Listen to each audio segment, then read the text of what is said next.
My grandmother gave me a penthouse for my birthday, but my mother tried to take it away from me to please her new husband. 3 days ago, I turned 15, and my grandmother gave me something no teenager could even imagine: the deed to her penthouse apartment.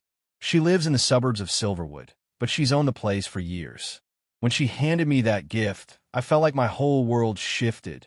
Finally, something good after a year of heartbreak. That it all began when my dad left. One day he was there, the next he was gone. No goodbye, just a final text: "Be good."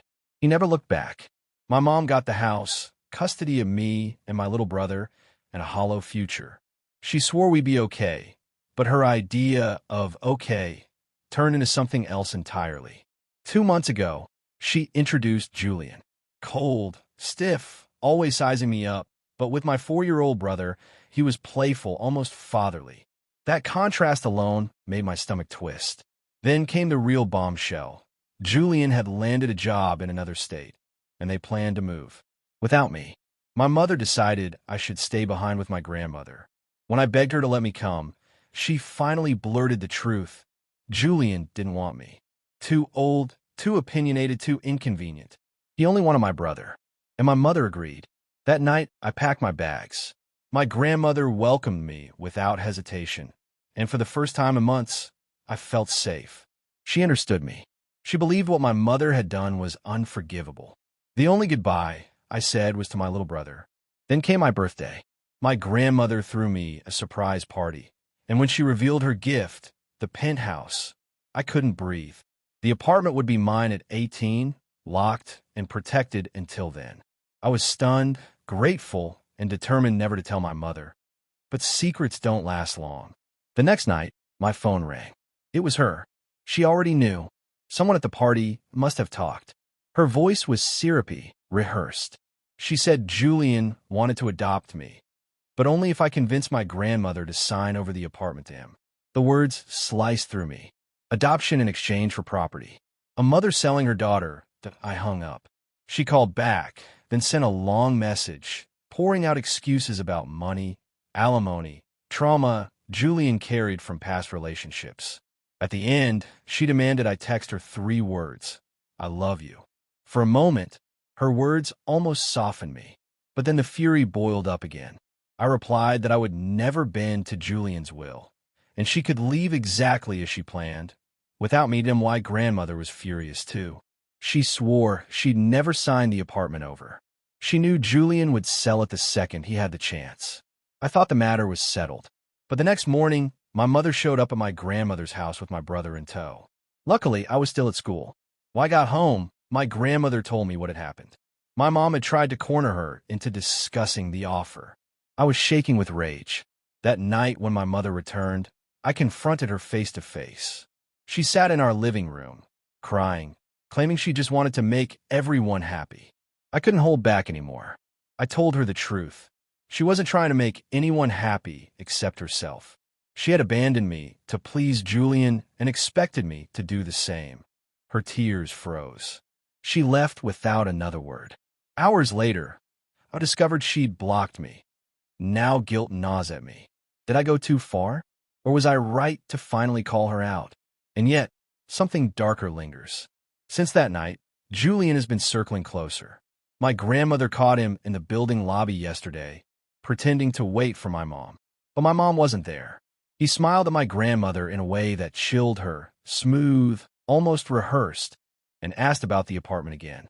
She lied, said the deed had already been placed in legal trust, untouchable. He didn't flinch. He only said, "Everything can change. Papers get lost. People change their minds." Then he left. I can't shake the feeling this isn't over. Because just this evening, I saw a car parked across the street from my grandmother's house. Same car that's been idling there 3 nights in a row. Windows tinted, engine running. Always at the same time, just after dark. When I tried to get a closer look, the headlights flicked on, blinding me, and the car pulled away. That I don't know if it was Julian. I don't know if it was my mom. But I do know one thing. This story isn't finished. The hardest part of all this is losing contact with my little brother. We were inseparable, and now I don't even know if he's really my dad's child or Julian's. I try not to think about it, but ever since people suggested that possibility, it gnaws at me. My grandmother and I have spent nights turning it over, yet no answers come. My mother has blocked us both, cutting ties completely. It stings more because my grandmother, out of pure love, is raising me without asking her for a dime. My mother should be grateful. Instead, she vanished into silence. For days passed like that, empty, tense, until everything shifted. Last night, my father walked through my grandmother's door. She had secretly reached out to him after learning of my mother's engagement. She hadn't told me, afraid to raise my hopes. Yet there he was, standing in our living room, eyes wet with regret. He hugged me tightly and whispered, "I'm so sorry." Then he told us the truth, that he admitted he'd had an affair 3 years ago. He said he wanted to confess, but never found the courage. When my mom discovered it last year, she used it against him. She demanded the house, full custody, a heavy settlement, and silence. He agreed, desperate that I wouldn't see him as a cheater. That was why he vanished. My mother had crafted his absence like a punishment. But what shook me most wasn't the affair. It was Julian. My father explained that he'd known Julian from college. So had my mom. Back then, Julian had been obsessed with her. He confessed his feelings on the eve of graduation, and for a while, my parents even broke up. During that break, my mom went on a few dates, including one with Julian. When she returned to my dad, she promised to cut Julian out. But Julian showed up at their apartment once, tried to fight my dad, and only succeeded in making my mom furious. She ended things with him permanently. Or so she claimed to him. Why Dad leaned forward then, his voice low. Julian is unstable, dangerous. And if your mother is with him now, it means she's been lying to everyone. That also means the divorce agreement is void.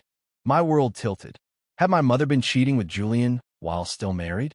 Was that why she'd chosen him over me? My dad urged me to talk to her first. He said he'd confront her afterward, but he wanted me to hear her side directly. 3 days later, I gathered my courage and went. She was startled when I appeared at her door, but she let me in. Julian wasn't home. I apologized, pretending it was for my earlier anger, just to get her to open up. Then I carefully prodded, asking about how fast things had moved with Julian. Wouldn't she admit they'd known each other before? But she didn't. She lied, said she had met him only after the divorce. I knew it was false. My dad had photographs of them together in college. When I pressed harder, her facade cracked. She confessed that what drew her to Julian was the chance to erase my father completely. He represents a new beginning, she said, her voice trembling. A clean life, without the weight of your dad's betrayal. I asked about my brother. The room went silent. Her lips tightened. She didn't answer. That silence told me everything that I left before Julian came home, but the air felt different.